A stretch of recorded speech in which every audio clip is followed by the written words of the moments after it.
Hello everyone, welcome back to NFI. तो पिछले videos के लिए मुझे काफ़ी अच्छा रिस्पांस मिला है। तो मेरा मोटिवेशन यही कि है कि आई will be sharing the same journey with you. जो भी मैं अपने पोर्टफोलियो से मिस्टेक्स या फिर गुड थिंग्स सीखता जाऊंगा, I will be replicating those in my videos. So that is why I will request you to subscribe me so that you can be with me in this journey. तो इस video में एक interesting चीज़ हम लोग करेंगे। Before deep diving into any business, हम लोग एक मेंटल मॉडल यहाँ पे समझेंगे। तो मेंटल मॉडल का नाम है मार्जिन एक्सपेंशन। ओके, इन्वेस्टिंग में काफ़ी सारे पैटर्न्स होते हैं। मतलब जब आपको इन्वेस्ट करना है तो आप एक थीसिस बनाते हैं, तो थीसिस के अकॉर्डिंग आप उसमें इन्वेस्ट करते हैं। तो उस थीसिस में काफ़ी सारे लोग कई मेंटल मॉडल्स यूज़ करते हैं, जैसे ऑपरेटिंग लेवरेज हो गया, मार्जिन एक्सपेंशन हो गया, प्रोडक्ट मिक्स चेंज हो गया, या फिर एक्सपोर्ट उनका बढ़ने लगता है। तो हम लोग सारे इस धीरे धीरे अपने वीडियोस में मैं कवर करूँगा। तो इस पर्टिकुलर वीडियो में मार्जिन एक्सपेंशन में हम थोड़ा ध्यान देंगे। और मैंने एक ऐसी कंपनी मतलब रिसर्च की है जो मार्जिन एक्सपेंशन फ़िलहाल इनके पोर्टफोलियो में हो रहा है, और अगर ऐसा होता है तो there are high chances that this stock will perform well in the next short term to medium term. तो एक ऐसा सिमिलर एग्जांपल हुआ था एस कंस्ट्रक्शन इक्विपमेंट में। तो 2023 में इनके मार्जिन से 10% और स्टॉक प्राइस था 460 के अराउंड। और अभी 2026 टीटीएम में आप अगर देखोगे तो इस स्टॉक ने ऑलमोस्ट 1500 का टॉप लगाया है। तो it's almost a 5x return. It happened because of a combination of operating leverage and margin expansion. Mainly I would say margin expansion 10 से 16%। तो ये जब होता है तो जो भी सेल्स एक्सेस होता है तो उसका सारा मतलब डेरिवेटिव या फिर अर्निंग्स होते हैं वो सीधा नेट प्रॉफिट में आपको दिखता है। तो that is Y margin expansion is important. अगर और भी मैं एक सिंपल सा एग्जांपल दे दूँ, तो सपोज़ मैं एक कैंडी शॉप चलाता हूँ और मेरा एक कैंडी है बेसिक सा। I am selling it for 10 rupees. Okay, मेरा मैन्युफैक्चरिंग कॉस्ट है उसमें 8 रुपये, और मेरा प्रॉफिट हो गया उसमें 2 रुपये। सो माई मार्जिन इज़ 20%। तो सपोज़ कल मैं एक प्रीमियम आइसक्रीम लॉन्च करता हूँ मार्केट में, और उसको मैं बेचता हूँ 50 रुपये में, और उसमें सिर्फ मेरा मैन्युफैक्चरिंग कॉस्ट है सिर्फ 25 रुपये। ओके, और इसमें मेरा मार्जिन बन गया 50% ऑलमोस्ट, क्योंकि मैं इसको 50 रुपीज़ पे सेल कर रहा हूँ। तो अगर आप देखोगे दोनों चीज़ में, तो the right side one, premium one, has got premium margins, क्योंकि उसमें मटेरियल अच्छा है, पैकेजिंग अच्छा है, तो कस्टमर भी उसको पे करेगा, and that is why I will earn more amount of money on the same sale. Okay, तो इसको अगर मैं 10 क्वांटिटी बेचूँ और इसको 10 क्वांटिटी बेचूँ, तो इसमें मैं कमाऊँगा सिर्फ 20 रुपये, 10 × 20, और इसमें मैं कमाऊँगा 250 रुपये, 250। तो अर्निंग्स इसमें ज़्यादा होंगी, दो I sell the same volume of product. Okay, yeah, तो this is the margin expansion mental model. तो आप इसको याद रखो, मेंटल मॉडल को आपको काफ़ी हेल्प करेगा। सो कंपनी का नाम है जो आज हम डिस्कस करेंगे, उसका नाम है साकार हेल्थ केयर। ओके, ये फार्मा डिवीज़न में बिलॉन्ग करती है। तो आज हम जैसे अपने वीडियोस में हमेशा डिस्कस करते हैं, पहले समझेंगे बिज़नेस करता क्या है, कौन इनके कस्टमर्स है, हाउ दे मेक मनी, इनके सेगमेंट्स और इनके ग्रोथ ट्रिगर्स क्या है, और लास्ट में थोड़ा बहुत वैल्यूएशन देख के इसको हम एंड करेंगे। सो जस्ट अ डिस्क्लेमर, इसमें मेरा थोड़ा बहुत ट्रैकिंग पोजीशन है। I am not fully invested, I am just studying, and as in when my conviction gets deepen into this story I'll add more। तो चलो इसको स्टार्ट करते हैं। बिजनेस मॉडल, ये लोग करते क्या हैं? तो इसको आप ऐसे सोच सकते हो, this is a kitchen that manufactures drugs और मॉलिक्यूल्स। ओके, तो ये कैंसर और नॉन कैंसर सेगमेंट में दवाई बनाते हैं। करेंटली ये नॉन ऑन्को से, मतलब नॉन ऑन्को तो है, इनका कैंसर वाला सेगमेंट रैपिड ग्रोथ से ग्रो हो रहा है। तो हम लोग इसके रीजंस भी समझेंगे, और इसके मतलब डीप डाइव भी करेंगे। तो this is how business model of Sakar works. Okay, next the second thing is इनके कस्टमर्स कौन है। इंडिया में अगर आप देखोगे तो इनके कस्टमर्स है जाइडस, टोरेंट, ग्लेनमार्क, एम क्योर। तो ये सब बड़े बड़े नाम इनके कस्टमर्स है। और नेक्स्ट है यूरोप में इनका काफ़ी ज़्यादा एक्सपोजर है। तो यूरोप में काफ़ी बड़े नाम इनके मतलब कस्टमर्स है, जैसे अकॉर्ड हो गया, इंटास हो गया, टोरेंट यूके हो गया। तो ये सब इनके कस्टमर्स है। Okay, so moving forward customers के बाद, तो आप लोग ये सोच रहे होंगे कि अगर फार्मा कंपनी है तो ग्लेनमार्क, एमक्योर ये सब खुद ही मॉलिक्यूल्स या फिर दवाई बनाएंगे, इनको क्यों देंगे? तो ये क्या प्रॉब्लम सॉल्व कर रहे हैं, व्हाई आर दे इम्पोर्टेंट? तो काफ़ी बड़े कंपनीज सिर्फ बेचने में उनका फोकस होता है, so they don't want to break their head into manufacturing. तो ऐसे वो लोग क्या करते हैं, तो वो ऐसे कंपनीज को अपना ऑर्डर दे देते हैं, सो दिल जस्ट फोकस ऑन रिसर्च और सेलिंग और मार्केटिंग। तो बाकी मैन्युफैक्चरिंग वाला पार्ट ये इनको देते हैं, तो that is why they are called, Sakar is called CDMO and CMO। तो इन दोनों में डिफरेंस ये है, CDMO मतलब contract development and manufacturing organisation, CMO होता है कॉन्ट्रैक्ट मैन्युफैक्चरिंग ऑर्गेनाइजेशन। CDMO में क्या होता है, तो साकार के एग्जाम्पल में Sakar will be involved in both designing and manufacturing the molecule, whereas CMO में क्या होता है, तो डिजाइनिंग कोई और करता है, द पेरेंट कंपनी, ये सिर्फ अपना मैन्युफैक्चरिंग करके दे देते हैं। तो इसमें विन विन है दोनों के लिए, इनको ऑर्डर्स मिलते हैं मैन्युफैक्चरिंग के लिए, तो वो लोग के लिए एक स्पेसिफिक मॉलिक्यूल के लिए एक फैक्ट्री बैठाने की ज़रूरत नहीं है, बिकॉज इनको अगर दे देंगे, so they use their facility and just manufacture that molecules in bulk and give back to them and they will sell. Okay, so this is the problem they are solving. Next चलते हैं how they make money, right? How they make money में मैं एक term use करना चाहता हूँ, take transfer. तो जैसे मैंने बताया, एग्जांपल है यूरोप में अकॉर्ड।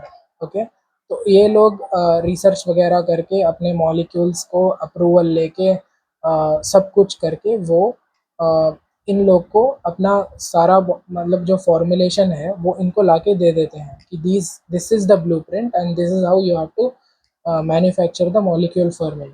तो ये टेक ट्रांसफ़र जब होता है, तो साकार कम्स इनटू प्ले। तो ये लोग उस एक-एक मॉलिक्यूल को लेके जितना भी उनका ऑर्डर है, वो लोग बना के उसको डिस्पैच कर देते हैं।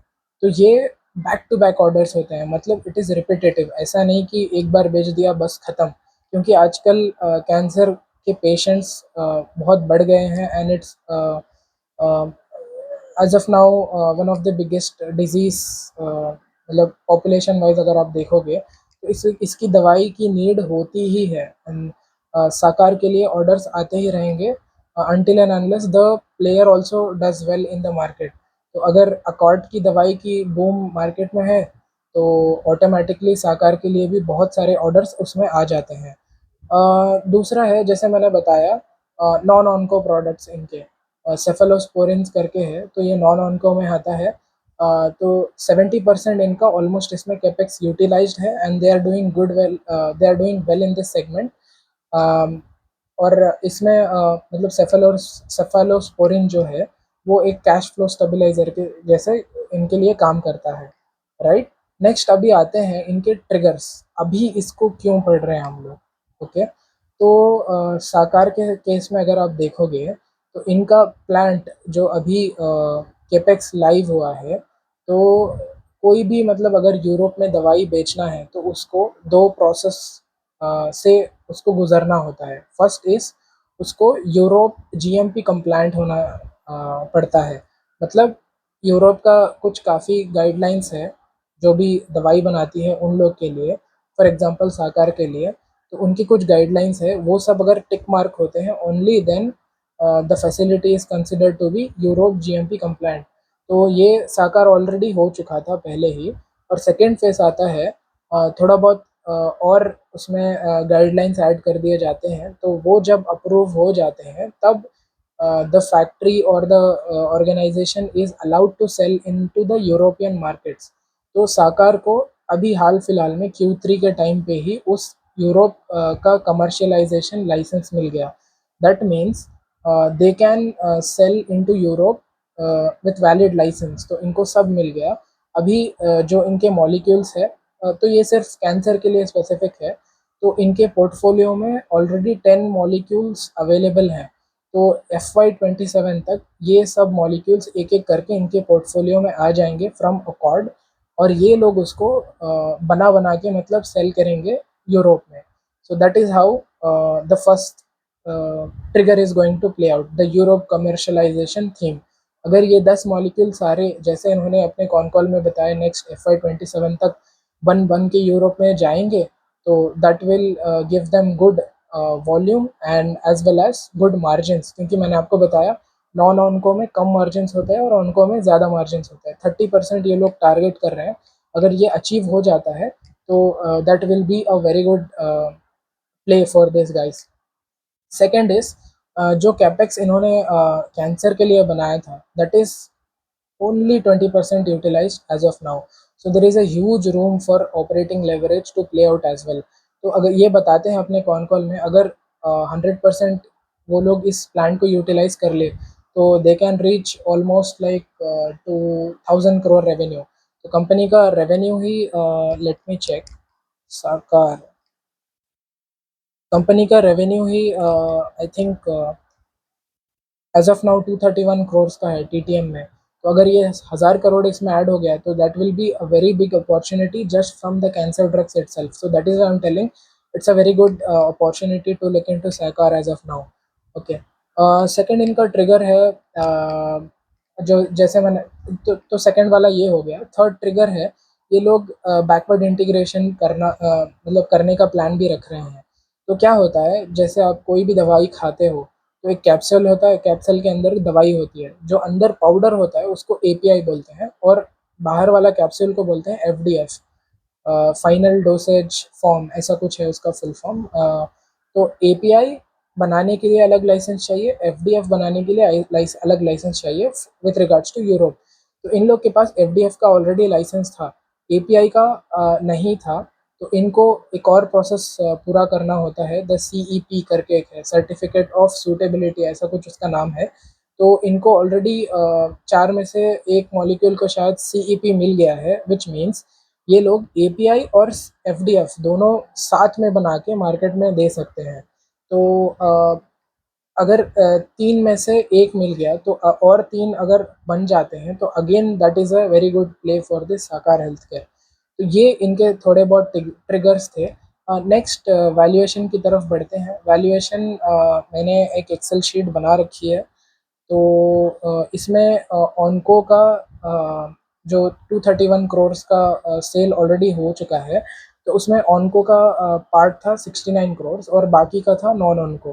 तो ये लोग कह रहे हैं कि FY26 का एंड तक ये 280 करोड़ तक सेल्स में अचीव कर लेंगे। So that is one sign that I am waiting to look, क्योंकि TTM में 231 करोड़ है। अगर ये 280 नहीं करते हैं तो it means they are not walking the talk. तो that is a first sign. अगर ये कर देते हैं तो that will be my first sign of conviction to add more in this into this stock. Okay, तो अगर मैं उस 280 करोड़ से फाइनेंशियल मॉडलिंग करूं तो 84 crore will be almost two onco, क्योंकि 29% ऑनको में फिलहाल है और रेस्ट 70% है नॉन ऑनको में, राइट।